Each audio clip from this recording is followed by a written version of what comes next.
അവരുടെ ബോഡി പ്രദർശിപ്പിച്ചുകൊണ്ടാണ് അവർ അത് സെല്ല് ചെയ്യുന്നത്. അതങ്ങനെ ചെയ്യുന്നത് കൊണ്ടൊരു തെറ്റുണ്ടെന്ന് എനിക്ക് തോന്നുന്നില്ല. അതുപോലെ ഇന്നർ വെയേഴ്സ് അത് സെല്ല് ചെയ്യുന്നത് എങ്ങനെയാണ് മാർക്കറ്റിൽ? അല്ലാതെ ഒരു ചുരിദാർ എടുത്തിട്ടിട്ട് വന്നിട്ട് ഇന്നർ വെയേഴ്സ് നമുക്ക് മാർക്കറ്റിൽ സെല്ല് ചെയ്യാൻ പറ്റുമോ? ഇല്ല. അപ്പോൾ അതങ്ങനെയാണ്. അത് നിങ്ങൾ അക്സെപ്റ്റ് ചെയ്യണം. അല്ലാതെ അതിനെ സെക്ഷലൈസ് ചെയ്ത് കാണുന്ന നിങ്ങളുടെ മനസ്സാണ് പ്രശ്നം. ഹായ് എവരിവൺ, അപ്പം എൻ്റെ പുതിയൊരു വീഡിയോയിലേക്ക് സ്വാഗതം. അപ്പം നമ്മുടെ പർപ്പിൾ ചേച്ചിയുടെ ഇന്റർവ്യൂ പുറത്തു വന്നിരിക്കുകയാണ്. ഒരു ഇന്റർവ്യൂയുടെ കുറവുകൂടെ ഉണ്ടായിരുന്നുള്ളൂ, ഇപ്പൊ അതും കൂടെ ആയി. ആളെ മനസ്സിലായില്ലേ? ഇൻസ്റ്റാഗ്രാമിൽ മറ്റേ 30,000 മേളില് സബ്സ്ക്രൈബേഴ്സ് ഉണ്ടായിരുന്ന ഒരു ചേച്ചി ഇല്ലായിരുന്നോ? ശരീരഭാഗങ്ങളൊക്കെ കാണിച്ചിട്ട് മാസം 1 കോടി രൂപയിലധികം ഉണ്ടാക്കുന്ന ഒരു ചേച്ചി ഉണ്ടല്ലോ, പുള്ളിക്കാരി തന്നെ. അശ്വിനി എന്നാണ് പുള്ളിക്കാരിയുടെ യഥാർത്ഥ പേര്. കുറച്ചു കാലമായിട്ട് അശ്വിനി തന്നെയാണ് സോഷ്യൽ മീഡിയയിൽ താരമെന്ന് തന്നെ പറയാം. ശരിക്കും ഓരോ ദിവസം കഴിയും തോറുമാണ് ഈ പർപ്പിൾ ചേച്ചിയുടെ സബ്സ്ക്രൈബേഴ്സിന്റെ എണ്ണം കൂടി വന്നുകൊണ്ടിരുന്നത്. എന്നാൽ കുറച്ചു ദിവസം മുമ്പ് നമ്മുടെ പർപ്പിൾ ചേച്ചിക്ക് ഒരു വലിയ പണി കിട്ടി. കോടികൾ വരുമാനം ഉണ്ടായിരുന്ന ഇൻസ്റ്റാഗ്രാം അക്കൗണ്ട് അങ്ങോട്ട് കൂട്ടിപ്പോയി. ഈ ചേച്ചിയും ആർമിക്കാരും തമ്മിൽ കുറച്ച് പ്രശ്നങ്ങളൊക്കെ ഉണ്ടായിരുന്നു. ഈ ടോൾ ഗേറ്റിന്റെ അവിടെ ഈ ആർമിക്കാരനായിട്ടുള്ള ഒരു സുഹൃത്തിന്റെ ID കാർഡ് ഉപയോഗിക്കുന്ന ഒരു റീല് പുള്ളിക്കാരി പങ്കുവെച്ചായിരുന്നു. മാസാവാൻ വേണ്ടി ചെയ്തതാണ്, പക്ഷെ പണി പാളി. ആർമിക്കാരെല്ലാരും ചേച്ചിക്കെതിരെ തിരിഞ്ഞു. ഒരുപാട് പേര് വന്നിട്ട്, ആർമിയിലുള്ള ഉദ്യോഗസ്ഥന്മാര് വന്നിട്ട് ഇവരുടെ അക്കൗണ്ടിൽ കമന്റിൽ പറഞ്ഞായിരുന്നു ഇങ്ങനെയൊന്നും ചെയ്യാൻ പാടില്ല, വീഡിയോ റിമൂവ് ചെയ്യണമെന്ന് പറഞ്ഞു. എന്നാൽ പർപ്പിൾ ചേച്ചി അവരെ അപമാനിക്കുകയായിരുന്നു ചെയ്തത്. അങ്ങനെ ആ സംഭവം കഴിഞ്ഞ് ഒരു 2 ദിവസം ആയപ്പോഴത്തേക്ക് ചേച്ചിയുടെ അക്കൗണ്ട് കൂട്ടിപ്പോയി. ഇപ്പോഴാണെങ്കിലും പുതിയ അക്കൗണ്ടിലാണ് ചേച്ചിയുടെ കളി. എനിക്ക് തോന്നുന്നു ഇങ്ങനെയൊക്കെ ഉണ്ടായ വിവാദത്തിന്റെ സാഹചര്യത്തിലാണെന്ന് തോന്നുന്നു പർപ്പിൾ ചേച്ചിയുടെ പുതിയ ഇന്റർവ്യൂ ഒക്കെ വന്നിട്ടുണ്ട്. നമുക്ക് എന്തായാലും ആ ഇന്റർവ്യൂയുടെ കുറച്ച് ഭാഗങ്ങൾ കണ്ടുനോക്കാം. ഒരുപാട് ഡ്രാമ നടക്കാറുണ്ട്. അത് കുറച്ചൊക്കെ അവർ തന്നെ എടുത്തിടുന്നതാണെന്ന് പറയാം. പക്ഷെ നമ്മുടെ സോഷ്യൽ മീഡിയയിലുള്ള ഡ്രാമ ഉണ്ടല്ലോ, അത് ഇത്തിരി ഹോട്ട് ആകാം, കുറച്ച് സ്പൈസി ആകാം, ചിലപ്പോൾ കുറച്ച് ഫൺ ആകാം. എന്നാൽ ഈ സോഷ്യൽ മീഡിയയിൽ ഇങ്ങനെ ഡ്രാമ അല്ലെങ്കിൽ ട്രോള്, റോസ്റ്റ് ഈ രീതിയിൽ ഇപ്പോൾ നിലവിൽ കേരളം കത്തിക്കുന്ന ഒരു വ്യക്തിയുണ്ട്. എന്തായാലും കേരളം കത്തിക്കാൻ ഇറങ്ങി സ്വയം അങ്ങ് കത്തി തീരാതിരുന്നാൽ മതി. എന്തായാലും ഇനി ചേച്ചിക്ക് ഒന്നിന്ന് തുടങ്ങേണ്ട അവസ്ഥയായി പോയി. ഇപ്പൊ പരിധി വിട്ട് കത്തിക്കാൻ നിന്നാലുള്ള പ്രശ്നമാണ് ഇതൊക്കെ. എന്തായാലും കേരളം കത്തിക്കാനുള്ള ശരീരഭാഗങ്ങൾ യഥാസ്ഥാനത്തുള്ളത് കൊണ്ട് ചേച്ചി എന്തായാലും കത്തുമെന്ന് ഉറപ്പാണ്. ബാക്കി കൂടെ ഈ വ്യക്തി നമ്മുടെ ബിഗ് ബോസിലേക്ക് വന്നാൽ എങ്ങനെ ഇരിക്കും എന്നുള്ളത് ചോദിക്കാം. ഏതായാലും ബിഗ് ബോസിലേക്ക് വരുന്നുണ്ടെന്നുള്ള കുറച്ച് റൂമേഴ്സ് ഒക്കെ ഇങ്ങനെ കേൾക്കുന്നുണ്ട്. കാരണം ഹിറ്റ് ആയി കഴിഞ്ഞാൽ ബിഗ് ബോസിലേക്കാണ്. അതെ, ബിഗ് ബോസ് ചേച്ചിക്ക് പറ്റിയ സ്ഥലം തന്നെയാണ്.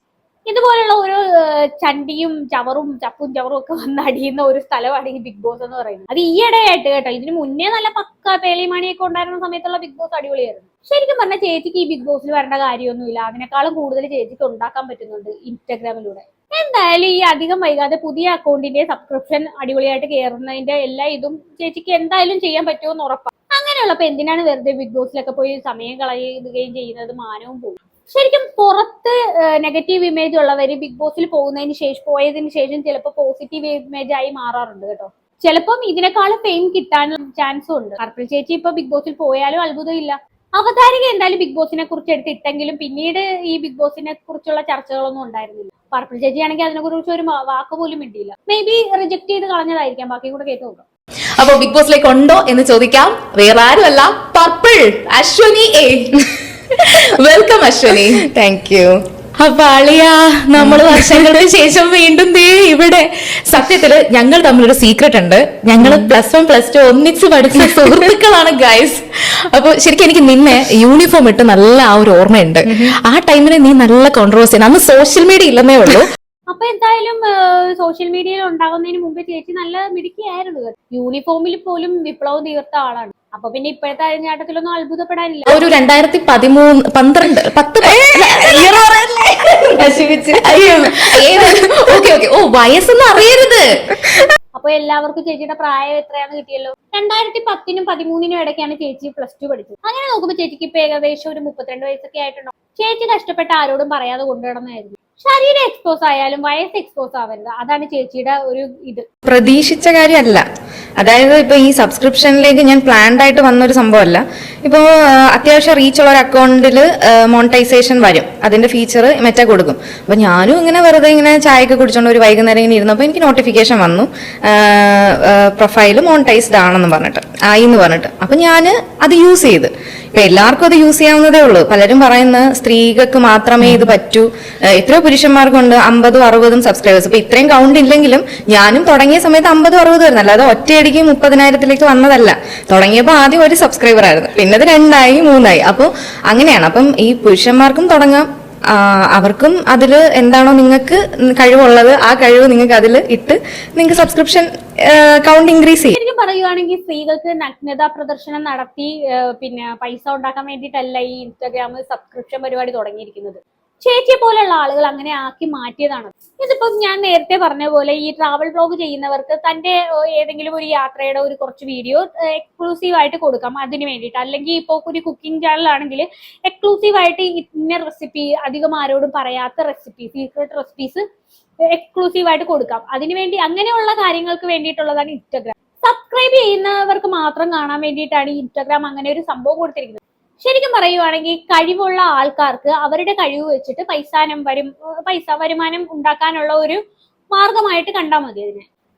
പക്ഷെ ചേച്ചിയെ പോലുള്ള ആൾക്കാർ അത് എന്ത് ചെയ്തു? ഈ ചേച്ചിയെ പോലെയുള്ള ആൾക്കാർ കേട്ടോ, കഴിവൊന്നും ഇല്ലാത്ത ആൾക്കാർ ഇതുപോലെ ഓരോരോ ശരീരഭാഗങ്ങൾ കാണിച്ച് പൈസ ഉണ്ടാക്കുന്നു. ശരിക്കും പറയുവാണെങ്കിൽ ഇപ്പൊ ആളുകളുടെ ഒരു തെറ്റിദ്ധാരണ തന്നെ സബ്സ്ക്രിപ്ഷൻ എന്ന് പറയുമ്പോഴത്തേക്കും അത് മറ്റേ പരിപാടിയാണെന്നുള്ള ഒരു തെറ്റിദ്ധാരണയാണ് ഇപ്പൊ എല്ലാവരുടെയും മനസ്സിലുള്ളത്. അതുകൊണ്ട് തന്നെ മാനവും മര്യാദയുമായിട്ട് വീഡിയോ ചെയ്യുന്ന ആർക്കും ഇപ്പോൾ സബ്സ്ക്രിപ്ഷൻ ഓണാക്കാൻ പറ്റാത്തൊരവസ്ഥയായി. വേണമെങ്കിൽ ആണുങ്ങൾക്ക് സബ്സ്ക്രിപ്ഷൻ തുടങ്ങിയിട്ടുണ്ട്. പക്ഷെ വേറൊരു കാര്യമുണ്ട്, ചേച്ചിക്കൊന്നും കിട്ടുന്നതിന്റെ 100-1 പോലും അവർക്ക് കിട്ടുന്നില്ല. ബാക്കിയാണ് എനിക്ക് അങ്ങനെ വന്നൊരു ഫീച്ചർ ഞാനത് യൂസ് ചെയ്യേണ്ടുന്ന രീതിക്ക് യൂസ് ചെയ്ത് ഞാനത് ചെയ്ത്. ഇപ്പോ സ്ത്രീകളെ മാത്രം കുറ്റം പറഞ്ഞിട്ടാണല്ലോ ഇപ്പൊ ഇങ്ങനെ ഈ സബ്സ്ക്രിപ്ഷന്റെ കേസിൽ ഒരുപാട് മീംസും ഫണ്ണും കോമഡിയൊക്കെ ഞാൻ കണ്ടു. ഇപ്പൊ അങ്ങനെ നോക്കുകയാണെന്നുണ്ടെങ്കിൽ പുരുഷന്മാർ, ഇപ്പം നമ്മുടെ ജിമ്മൻ ചേട്ടന്മാർ തന്നെ, ജിം റാറ്റ്സ് എന്ന് പറഞ്ഞ് നടക്കുന്ന നമ്മുടെ കേരളത്തിലെ ജിമ്മൻ ചേട്ടന്മാര് ഓപ്പൺ ആയിട്ട് പറയുകയാണെങ്കിൽ അവർ ഷെട്ടിയിട്ട് വീഡിയോസ് ഫോട്ടോസ് ഇടുന്നില്ലേ? അവരുടെ മസിൽ, അവരുടെ ചെസ്റ്റ് കാണിക്കുന്നില്ലേ? അവർ തൈസ് കാണിക്കുന്നില്ലേ? അപ്പൊ അങ്ങനെ നിങ്ങൾ അങ്ങനെ ചെയ്യുന്ന സബ്സ്ക്രിപ്ഷൻ ചെയ്യുന്ന ജിമ്മന്മാരുണ്ട്. അപ്പൊ അതും ചർച്ച ചെയ്യണം. ഇത് മാത്രമല്ല ചർച്ച ചെയ്യേണ്ടത്, അല്ലെ? സ്ത്രീകളെ മാത്രം നിങ്ങൾ അങ്ങനെ. ഓക്കെ, നല്ല ഉപമ തന്നെ. ഒരു ജിം ട്രെയിനർ തന്റെ ഹാർഡ് വർക്കിന്റെ ഫലമായിട്ട് കിട്ടിയ ആ ഒരു ബോഡി എന്ന് പറയുന്ന ആ ഒരു ഭാഗം പ്രദർശിപ്പിക്കുന്നത്. ഒരു സ്ത്രീ പുരുഷന്മാരുടെ ലൈംഗിക ദാരിദ്ര്യം മുതലാക്കാൻ വേണ്ടിയിട്ട് പൈസ കൊടുത്ത് ഇങ്ങനെ ഒരു സംഭവം ചെയ്യുന്നത് ഒരേ ത്രാസിൽ വെച്ച് അളക്കാൻ കാണിച്ച ആ ചേച്ചിയുടെ ഒരു മനസ്സുണ്ടല്ലോ, അത് നിങ്ങളാരും കാണാതെ പോരുത് കേട്ടോ. ശരിക്കും പറഞ്ഞു കഴിഞ്ഞാല് ചേച്ചി പറയുന്നത് ഈ ജിം ട്രെയിനർമാര് ഇങ്ങനെ ശരീരം പ്രദർശിപ്പിച്ചിട്ടാണല്ലോ ഈ പിന്നെ അവരുടെ കസ്റ്റമറെയൊക്കെ ആകർഷിച്ചെടുക്കുന്നത്. ആ ഒരു കാര്യവും ഇതുപോലെ ശരീര പ്രദർശനങ്ങൾ കാണിച്ച് ഈ മറ്റുള്ളവരുടെ ഈ ലൈംഗിക ദാരിദ്ര്യത്തെ മുതലെടുത്തുകൊണ്ട് ഈ ശരീരഭാഗങ്ങളൊക്കെ കാണിച്ച് കാശ് മേടിക്കുന്നതും തമ്മിൽ നല്ല വ്യത്യാസമുണ്ട്. ഒരു ജിം ട്രെയിനറുടെ ബോഡി കണ്ട് ഒരാൾക്ക് പ്രചോദനമായാൽ ഒരുപാട് പേര് അത് കണ്ടിട്ട് ആരോഗ്യമൊക്കെ മെച്ചപ്പെടുത്താൻ വേണ്ടി ജിമ്മിലേക്ക് പോകാൻ സാധ്യതയുണ്ട്. അതായത് ഗുണമുണ്ട്. മനസ്സിലായോ? ചേച്ചിയുടെ ഈ ശരീരഭാഗങ്ങൾ അതൊക്കെ കണ്ടിട്ട് എന്ത് ഗുണം കിട്ടാൻ? അതുകൊണ്ട് ജിമ്മന്മാരുടെ മസിൽ പ്രദർശനവും നിങ്ങളുടെ ഈ ഒരു കൂതറ പരിപാടിയും തമ്മിൽ കമ്പയർ ചെയ്തു. സ്ത്രീ ശരീരത്തിലെ ഒരു പ്രോഡക്റ്റ് ആക്കിയാണ് അത്. നമ്മളൊന്നും അല്ല, കാലാകാലങ്ങളായിട്ട് ഈ അഡ്വർടൈസ്മെന്റ് എന്ന് പറയുന്ന ഇൻഡസ്ട്രിയിൽ അങ്ങനെയുണ്ട്. അപ്പൊ നമ്മളത് ഡയറക്ട്ലി ചെയ്യുന്നു എന്ന് പറയുന്നുണ്ട്. അത് ശരിക്കും പറഞ്ഞ ഒരു പ്രോഡക്റ്റ് ആയിട്ട് കാണുന്നുണ്ടോ? ഞാനോ? അതായത് ഇപ്പൊ നമ്മളിപ്പോ ഞാൻ ഫിറ്റ്നസ് ഒക്കെ നോക്കുന്ന ഒരാളാണ്. അപ്പൊ ഇപ്പൊ ഒരു ഫിറ്റ്നസിന്റെ ഒരു പ്രോട്ടീൻ പൗഡർ നമുക്ക് സെല് ചെയ്യണമെന്നുണ്ടെങ്കിൽ എന്താ അവർ ചെയ്യുന്നത്? അതിപ്പോ ലേഡീസിനെ ആണെങ്കിലും ജെന്റ്സിനെ ആണെങ്കിലും അവരുടെ ബോഡി പ്രദർശിപ്പിച്ചുകൊണ്ടാണ് അവര് അത് സെല്ല് ചെയ്യുന്നത്. അതങ്ങനെ ചെയ്യുന്നത് കൊണ്ട് ഒരു തെറ്റുണ്ടെന്ന് എനിക്ക് തോന്നുന്നില്ല. അതുപോലെ ഇന്നർ വെയേഴ്സ് അത് സെല് ചെയ്യുന്ന എങ്ങനെയാ മാർക്കറ്റിൽ? അല്ലാതെ ഒരു ചുരിദാർ എടുത്തിട്ടിട്ട് വന്നിട്ട് ഇന്നർ വെയേഴ്സ് നമുക്ക് മാർക്കറ്റിൽ സെല് ചെയ്യാൻ പറ്റുമോ? ഇല്ല. അപ്പൊ ചേച്ചി പറഞ്ഞാൽ മനസ്സിലായല്ലോ, സ്വന്തം ശരീരം വിറ്റുകൊണ്ടിരിക്കുകയാണെന്ന് ചേച്ചി പറയുന്നു. ഷഡിയുടെ പരിസരത്ത് ചുരിദാറിട്ട് വന്നുകൊണ്ട് കാര്യമില്ലല്ലോ. അപ്പൊ ഓൾറെഡി ഇപ്പൊ പുള്ളിക്കാരി ശരീരം വിൽക്കാൻ വന്നിരിക്കുമ്പോഴത്തേക്ക് പറഞ്ഞിട്ട് വന്നിരുന്നിട്ട് കാര്യമുണ്ടോ? കുറച്ചൊക്കെ കാണിക്കേണ്ടി വരും. അതാണ് ചേച്ചി ഉദ്ദേശിച്ചത്.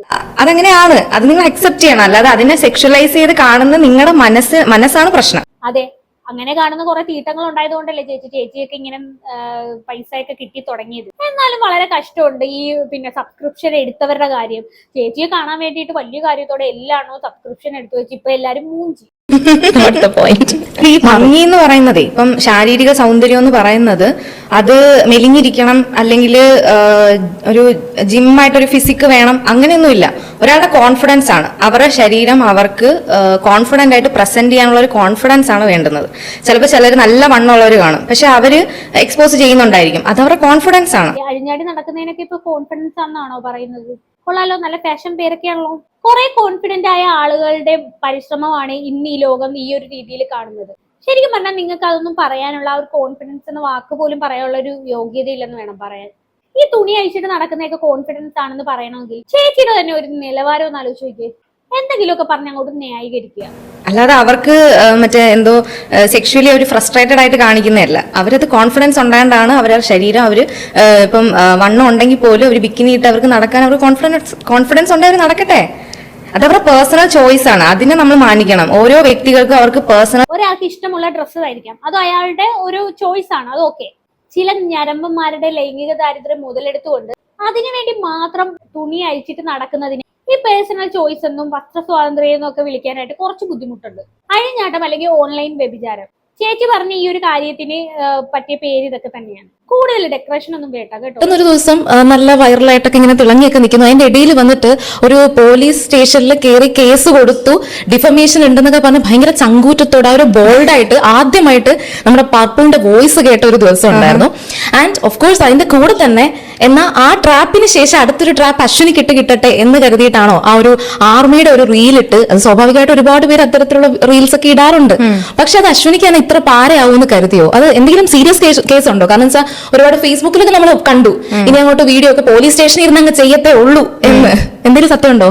അതായത് ഇപ്പോ ഞാന് ആദ്യമായിട്ട് അത് ഒരുപാട് നാൾ മുന്നേ ഇട്ടൊരു പോസ്റ്റാണ്.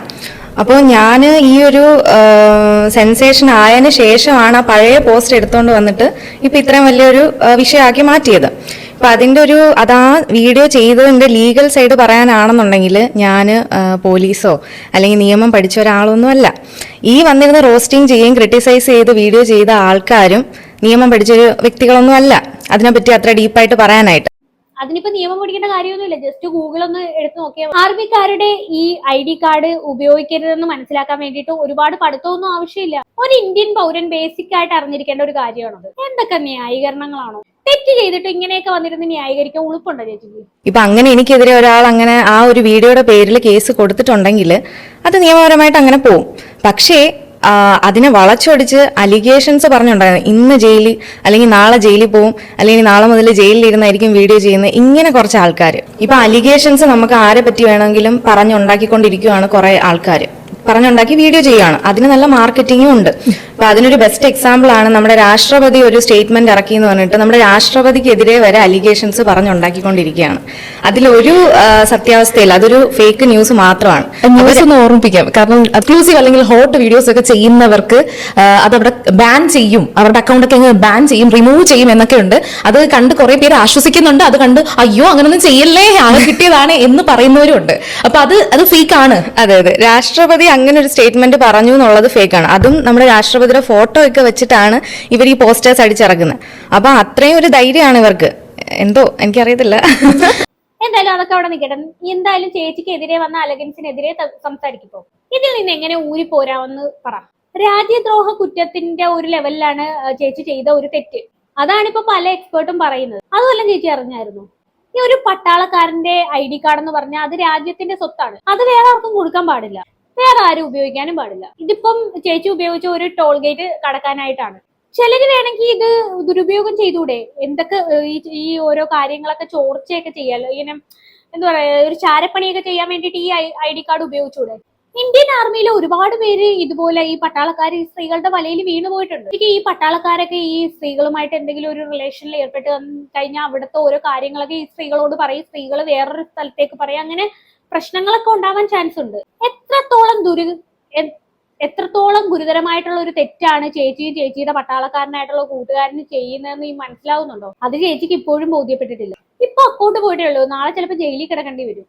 വെറുതെ മാസാകാൻ വേണ്ടിട്ട് ഓരോ ഡയലോഗ് അടിക്കാൻ നിൽക്കണം. നമുക്ക് ഈ ഒരു വിഷയം ശരിക്കും പറഞ്ഞാൽ ആർമിയിലെ ഒരു ഉദ്യോഗസ്ഥന്റെ തന്നെ ID കാർഡ് കാണിച്ച് ആ ടോളിൽ നിന്ന് അങ്ങനെ ഒരു സംവിധാനം. ഞാനൊരു കാര്യം പറയട്ടെ, ഇപ്പൊ നമ്മൾ സിനിമയിൽ പല കാര്യങ്ങളും കാണുന്നുണ്ട്. നായകൻ വില്ലനെ വെട്ടിക്കൊല്ലുന്നു, അതുപോലെ ആൽക്കഹോൾ കൺസ്യൂമിങ്.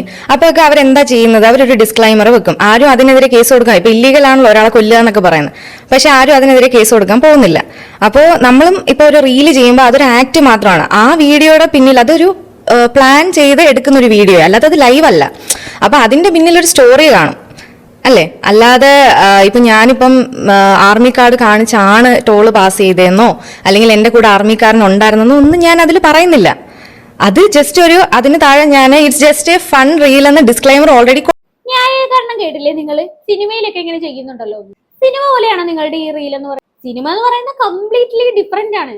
ഒരുപാട് കാര്യങ്ങൾ ചെക്ക് ചെയ്തതിന് സെൻസർ ബോർഡൊക്കെ അനുമതി കൊടുത്തതിന് ശേഷമാണ് ഒരു സിനിമ റിലീസ് ചെയ്യുന്നത്. എന്തെങ്കിലുമൊക്കെ ആ സിനിമയിലുണ്ടെങ്കിൽ ജനങ്ങളെ എന്തെങ്കിലും ഒരു രീതിയിൽ ജനങ്ങൾക്ക് എന്തെങ്കിലും മോശമായിട്ട് വരുന്ന രീതിയിലോ അല്ലെന്നുണ്ടെങ്കിൽ രാജ്യദ്രോഹത്തിനെതിരെയോ അല്ല എന്തെങ്കിലും ആ സിനിമയിലുണ്ടെങ്കിൽ അത് അവര് പിന്നെ റിലീസ് ചെയ്യാൻ അനുവദിക്കത്തില്ല. അഥവാ അങ്ങനെ എന്തെങ്കിലും ഉണ്ടെങ്കിൽ എഡിറ്റ് ചെയ്ത് കളഞ്ഞതിന് ശേഷം മാത്രമേ റിലീസ് ചെയ്യിപ്പിക്കത്തുള്ളൂ.